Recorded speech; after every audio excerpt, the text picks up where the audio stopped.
बहुत सालों से दीदी का निमंत्रण था, बहुत सालों से।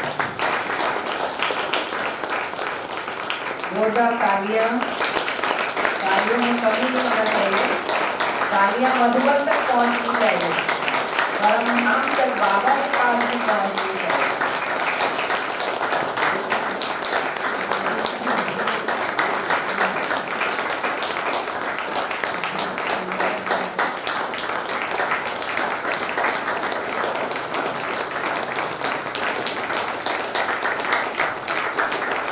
बड़ी दीदी का भी तिलक लगा के अभिनंदन करेंगे, स्वागत करेंगे।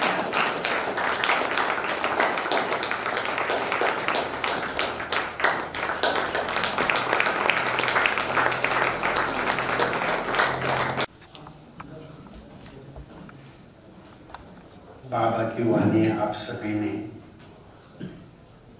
बहुत ध्यान से सुनी और उन महावाक्यों का आपने मन के अंदर कुछ मनन चिंतन भी किया होगा। तो जैसे बाबा के प्रति और यज्ञ के प्रति हमारा प्यार कैसे बढ़े। दुनिया के अंदर आप लोग देखते हैं गुटखे की आदत लग जाती है तो उससे छुटाए कितना प्रयास करती माताएं कि इनकी शराब छूट जाए, लेकिन वो जो नशा है वो नशा उनसे छूटता नहीं, जबकि वो विनाशी नशा है। और ये अविनाशी नशा, ये नशा कैसा भूल जाता है, आप ही बताइए माता जी। वो नशा आप लोग देखते हैं ना, एक शराबी पूरा जमीन बेच देता है, पूरा संसार उद्ध्वस्त हो जाता है, लेकिन उसका नशा खत्म नहीं होता है। देखा ना आप लोग तो अनुभवी, कितनों ने घर बेच दिया, जमीन बेच दिया, लेकिन वो नशा उनका खत्म नहीं हुआ, वो चले गए, नशा साथ में लेके गए। और यहाँ अविनाशी भगवान ने ये नशा आपको दे दिया है कि कौन सा नशा करो, कि जो वर्षा आपको मिलने वाला है वो आपका है, वो और दूसरे का थोड़ा है। आप ही तो स्वर्ग में जाने वाले, आपके ही संस्कार से, स्वभाव से सतयुग आने वाला है। अगर ये नशा अगर हम भूल जाते हैं तो परमात्मा की याद टिक नहीं सकती। दो बातें हैं, बाप और वर्षा। बाप को भी याद करना है और वर्षे को भी याद करना है। तो ये जो अविनाशी नशा है वो सदैव रहने के लिए मैं 2-3 बातें आपको बताता हूँ। वैसे आपने कहा ना वो नशा हम भूल जाते हैं। तो सबसे पहले ये जो समर्पणता का कदम है उसको आप चेक करो कि हम भगवान के ऊपर कितने समर्पित हुए हैं। सिर्फ कहने के लिए कहते हैं या जो कहते हैं वो करते हैं। भगवान को कितने परसेंटेज में हम जानते हैं, मानते हैं और उसके मत पर चलते हैं, ये बहुत महीन बातें हैं। आप प्रैक्टिकल करके देखो कि भक्ति मार्ग के अंदर जहाँ दान किया जाता है ना, वह आपको खुशी होती है। और देवताओं को हमेशा देते हुए दिखाया है, लेते हुए नहीं। इसलिए भविष्य पुण्य जमा करने के लिए दूसरे धर्मों में अगर आप देखेंगे, सिख धर्म के अंदर आप जाकर देखो, अमृतसर में, नांदेड़ में, तो वहाँ लंगर चलते, लोग खिलाते, ट्रेन आती है तो भी पुलाव खिलाएंगे। प्रैक्टिकल में देखा होगा, जिन्होंने नहीं देखा तो देख लेना एक बार। कंटिन्यू चलता है, अन्नदान चलता है। और जैसे मुस्लिम धर्म में 2% आपकी कमाई में से 2% वो लोग अल्लाह के नाम से सफल करते हैं। सब धर्मों में ये लिखा हुआ है। जितना जितना आप दान करते जाएंगे उतनी उतनी आत्मा हल्की होती जाती है। ये जो बोझ है ना, बोझ हमें उड़ने नहीं देता है। मुरली चल रही है, मुरली के अंदर उबासी आ जाती है, मुरली के अंदर नींद आ जाती है, लाल लाइट लग गया, आंखें बंद हो जाती है। ये बोझ की निशानी। हमारे न तो पिछले विकर्म नाश हुए हैं, न ये जन्म के विकर्म नाश हुए हैं। बस हम बैठते हैं निमिनाथ बन के, वो निमिनाथ बन के नहीं चलेगा। आपको अगर भविष्य पद प्राप्त करना है तो अलर्ट बन के पढ़ाई पढ़नी होगी। क्योंकि हमारे ईश्वरीय विश्वविद्यालय में ये यूनिवर्सिटी है, यहाँ पढ़ाई के बेस से प्रारब्ध बनती है। समझ में नहीं ये बात, ये पढ़ाई है, ये कोई चमत्कार नहीं है कि भगवान ने आपको किसी ने वरदान दे दिया और आपका भला होगा, ऐसा नहीं। यह पढ़ाई है और पढ़ाई के आधार से आपकी प्रारब्ध बनती है। अगर आप मेडिकल के अंदर है, आज बाबा ने कहा कोई मेडिकल का स्टूडेंट आके बाबा के सामने बैठे या दूसरी क्लास में बैठे तो वो क्या समझेगा, क्योंकि वो मेडिकल की पढ़ाई। अभी यहाँ किसी को आके बिठाओ तो मुरली की बातें उसके दिमाग में नहीं आएगी। कई आते प्रभावित होके लेक्चर सुन के यूट्यूब पर सुनते, लेकिन जब वो मुरली पर चलना शुरू करते तो ठंडे हो जाते, बोलते हमारे वश की बात नहीं। क्योंकि पवित्रता के लिए ताकत चाहिए, आत्मा के अंदर ताकत है ही नहीं। तो ये जो बातें हैं ये पहले हमारे अंदर अंडरलाइन हो कि हमारी दान की प्रवृत्ति जितनी जितनी बढ़ती जाएगी उतना उतना हमारा जीवन में हल्कापन होता जाएगा। मैंने कई भाई बहनों को देखा है अपने अलौकिक जीवन के अंदर। बहुत लोग कहते हैं कि हमें यज्ञ में सफल करना है, सफल करना है, कहते रहते और अचानक चले जाते। और जब वो अचानक चले जाते उनकी अंदर की इच्छा रहती कि यज्ञ में देना चाहिए।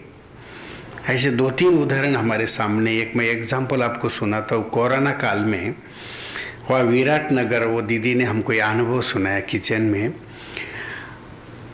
ये कुमार था और उसके 3 भाई और 2 बहनें थी। और ये कुमार था, ज्ञान में पक्का था, लेकिन उसका लक था कि उसने करोड़ों की संपत्ति कमाई थी कम समय में। और विराट नगर में रिट्रीट का काम चल रहा है। तो जैसे कोई भी कार्य होता है, ज़मीन लेने का, बाबा का या मकान का काम होता है, तो सभी का दीदिया कहती कि जिसको जो भी सहयोग देना है अपने चिट्ठी पर लिखे ताकि उसके अनुसार प्लान करें। तो क्या हुआ कि मैं शॉर्ट में सुनाता हूँ वो अनुभव कि वो जो कुमार था उसने 1 लाख रुपए लिख दिया, जबकि इसके पास 5 करोड़ की संपत्ति थी खुद की, और कुमार है, बैचलर है। तो जब कोरोना काल आया, काम तो चल रहा है, लेकिन वो देख रहा था कि चलो सब दे रहे, दूसरे देवे तो मैंने तो लिख दिया और देना है, मेरे तो पैसे पड़े हुए। तो उसको कोरोना हो गया। जब कोरोना हो गया तो जैसे कहते हैं ना कि जो धनपति है, कहने में धनपति है लेकिन उतने कंजूस भी होते हैं, क्योंकि कंजूस लोग ही बड़े बनते हैं, देने वाला बड़ा नहीं बनता है। जो देने वाले हैं ना वो साधारण रहेंगे बेचारे, उनकी कहीं भी दान की प्रवृत्ति होगी। जितने आप बंगले देखते हैं, बड़े बड़े देखते हैं ना, कंजूस भी उतने होते हैं, उनकी देने की प्रवृत्ति नहीं होती, लेने की प्रवृत्ति होती है उनकी। तो इसका क्या हुआ, ये संस्कार रहा हुआ, पिछले जन्म का रहा होगा। तो कोरोना हो गए तो बहनों को कहा, बहनों ने कहा कि अच्छा हॉस्पिटल में जाएंगे। उसने कहा नहीं, गवर्नमेंट के हॉस्पिटल में फ्री में ट्रीटमेंट होती है, वहाँ लेके चलो मुझे। वो बहनों का भी उसने माना नहीं, बोले हम लोगों ने उसको कहा। लेकिन संस्कार देखो कैसे धोखा देता है। इसलिए मैं आपको सुना रहा हूँ कि हमारे अंदर अगर आज प्रतिज्ञा करना कोई भी ऐसी वीकनेस है, वो वीकनेस हमें धोखा देगी, तो उसको आज से ही निकाल दो, जो लंबे काल से वो वीकनेस है। तो फिर उसको गवर्नमेंट के हॉस्पिटल में लेके गया और उसका जो स्कोर है वो बढ़ गया और उसकी डेथ हो गई। वो चला गया कोरोना में। जब चला गया तो क्या हुआ कि तीसरे दिन ऐसी मुरली चल रही थी और एक बहन सामने बैठी थी, सब मुरली सुन रहे थे।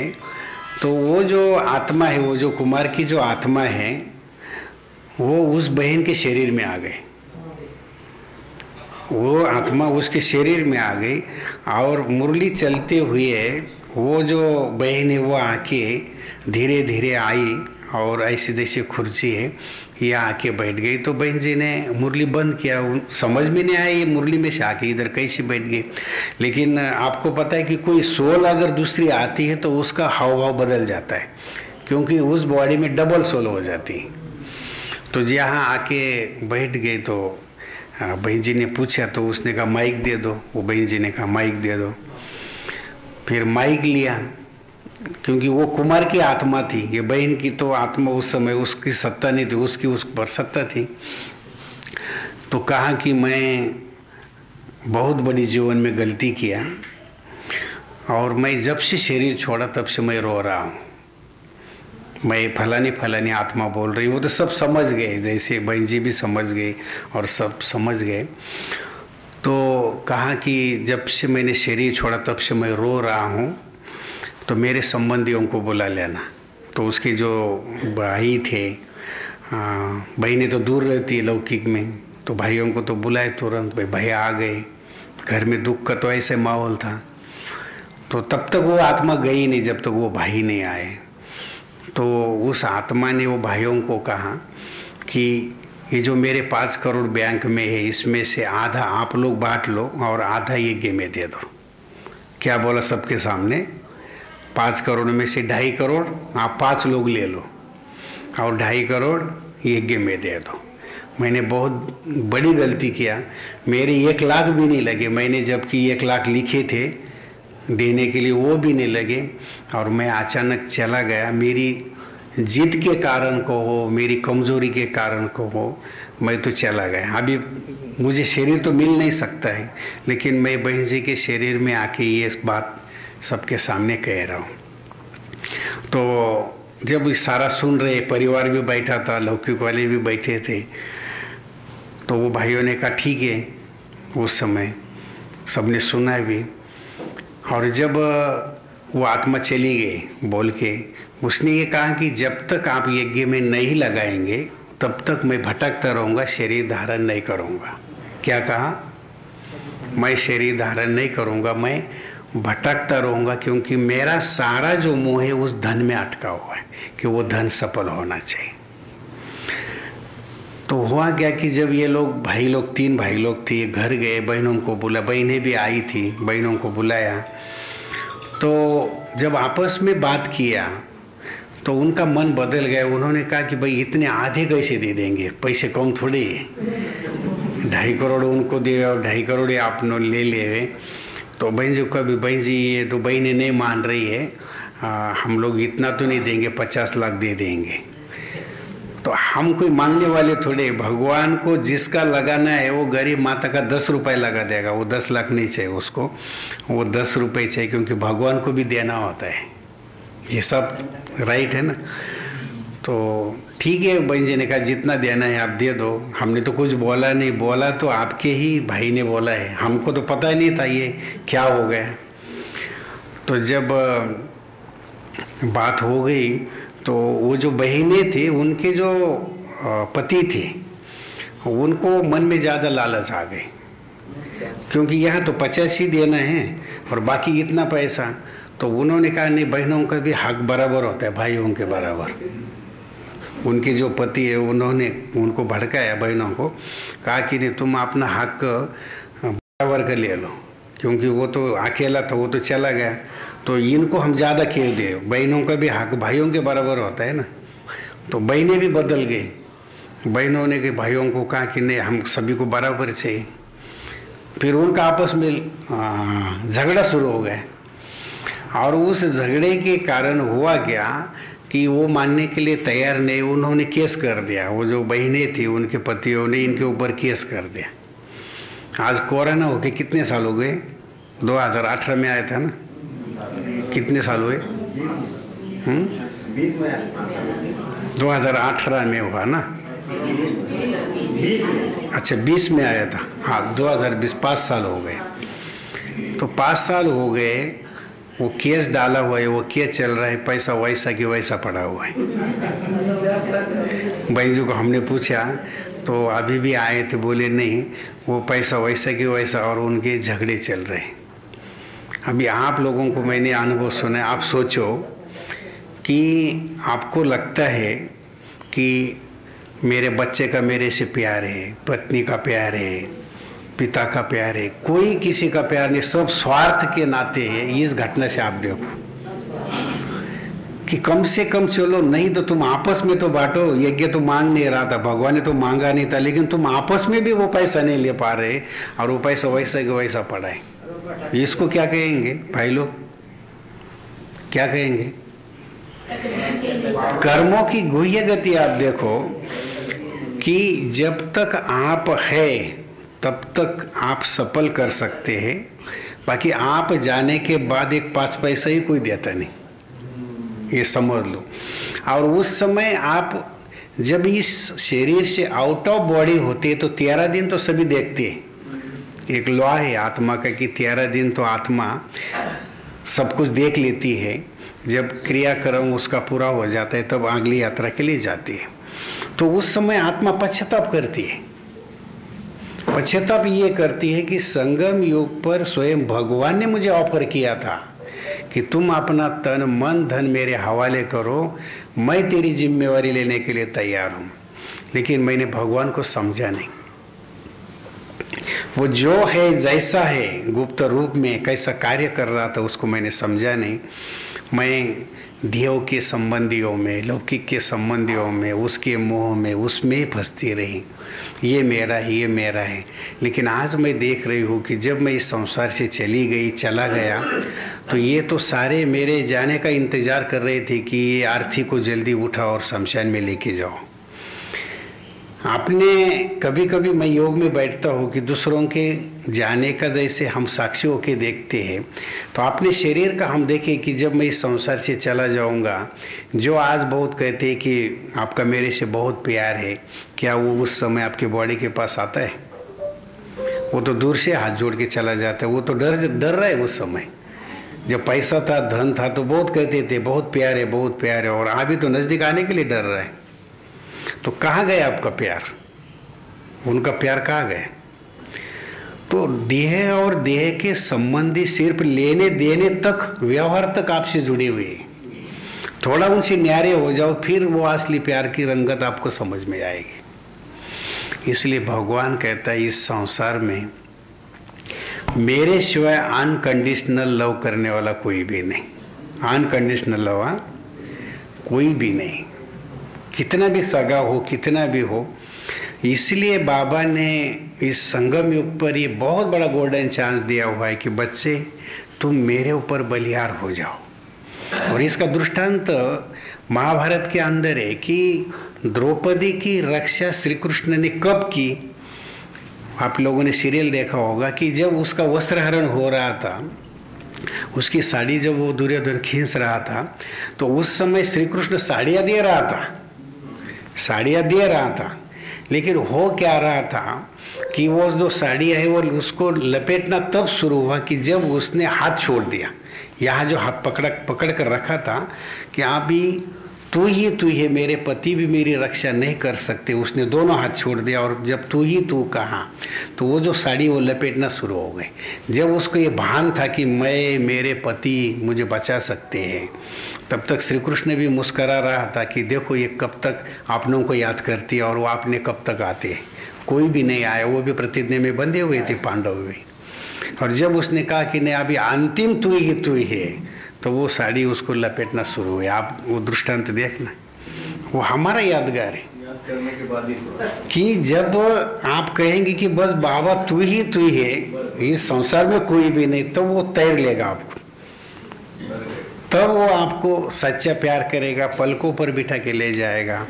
क्योंकि जब मैंने अंतिम श्वास में कहा है कि बाबा तू ही है, ये तो सभी कर्मों के हिसाब किताब लेने के लिए मेरे साथ आए थे। आज जिसको श्री कृष्ण अर्जुन को कहता है ना, अभिमन्यु जब चला जाता है तो वो शोक करता है अर्जुन, और श्री कृष्ण कहता है कि तुम भूल जाओ। वो कहते हैं मैं कैसे भूलूं, मेरा पुत्र मोह तो मुझे याद आएगा ना। तब उस समय वो कहता है कि जिसको तुम पुत्र कहता है ना, ये पिछले जन्म में तुम्हारा दुश्मन था, तुम्हारा उसके साथ कर्जा था, ये वो कर्जा लेने के लिए तुम्हारे पास उसने जन्म लिया है, बताओ। और आज आपका पुत्र में कितना मोह है। अगर उसका हिसाब किताब न होता, कर्जा न होता, तो आपके पास जन्म ही नहीं लेता हो। इतने करोड़ों आत्माएं, उसी ने क्यों जन्म लिया आपके घर में? क्योंकि पिछला जो लेन देन रहा हुआ है वो लेने के लिए आपके पास आया है। और जब वो चुकता हो जाएगा तो आत्मा चले जाएगी, आप चले जाएंगे। तो सारी जन्म जन्मांतर के इस खेल में हिसाब किताब के कारण हम लोग बंधे हुए हैं। और जब ये हिसाब किताब चुकता हो जाते हैं तो अपनी अपनी यात्रा के लिए आत्मा आगे निकल जाती है।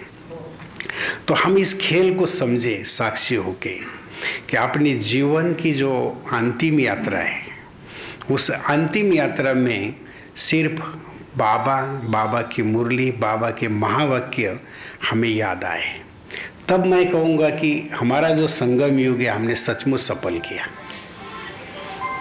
क्योंकि भगवान के बनने के बावजूद भी अगर हमारे अंदर चेंजेस नहीं आया, इस ज्ञान के बल से, योग की ताकत से अगर हम नहीं बदली हुई है, तो और कौन सी चीज़ है दुनिया में? कोई है क्या दूसरा तो कोई नहीं है। एक ही यही हड्डी है और यही सबको आना है।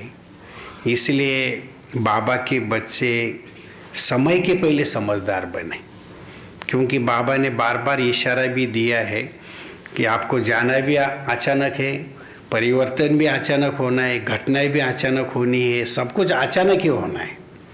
और इस अचानक के खेल में हम कहीं अलबेले न बन जाए।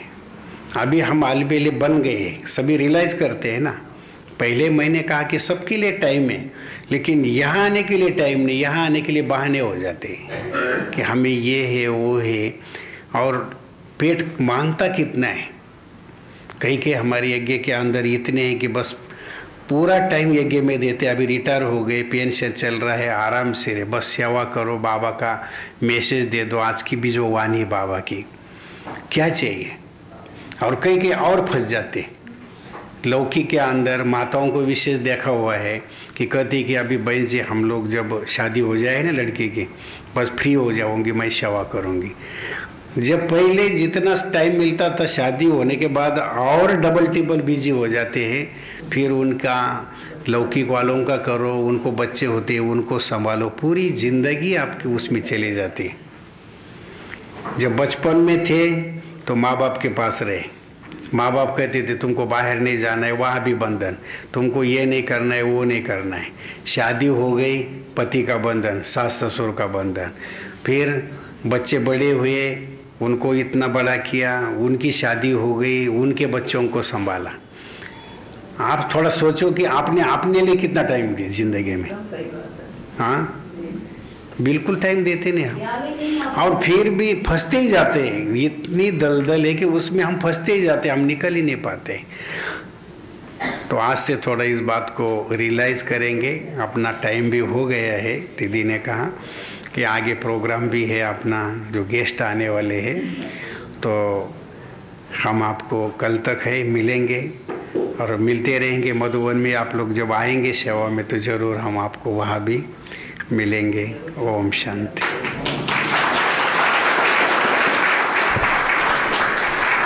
ये 2 मिनट हम बाबा को याद करें।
अब